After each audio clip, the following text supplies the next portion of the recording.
3.5, converse statements. Converse statements. True or false, you can even say sometimes true or sometimes false or all the time false. If you live in Peru, then you live in South America. That's always true. As long as that's South America, Peru will always live inside of South America. True or false, if you live in South America, then you live in Peru. Well, that's sometimes true. You could potentially live in Peru, or you could live in any of the other countries of South America, like Argentina or somewhere else. These are what's called converse statements, where you are switching your hypothesis and conclusion. So the converse of a conditional statement interchanges the hypothesis and conclusion. So if we write it using the P and the Q, a converse statement would say, if Q, then P. Where originally a normal conditional statement would be if P, then Q. So a converse is a switch between Q and P.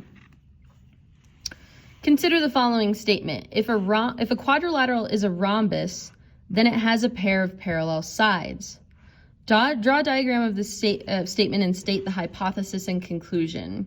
So our hypothesis is that if a quadrilateral is a rhombus, it has a pair of parallel sides would be your conclusion.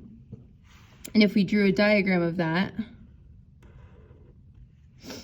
we know that rhombuses are equilateral, and we also know that rhombuses have opposite sides that are parallel.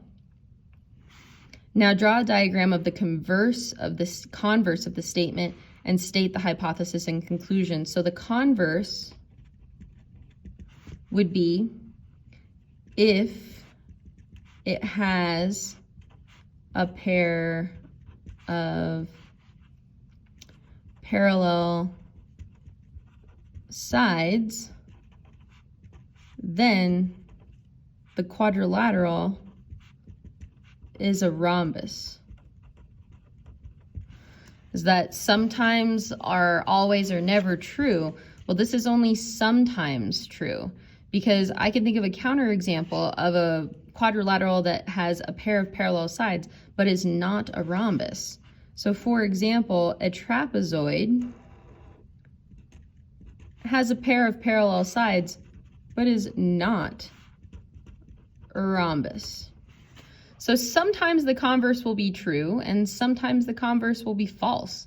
So in this case, the converse is false. If the converse is true, then it may be a definition because it may be in the form of if and only if. So keep that in mind.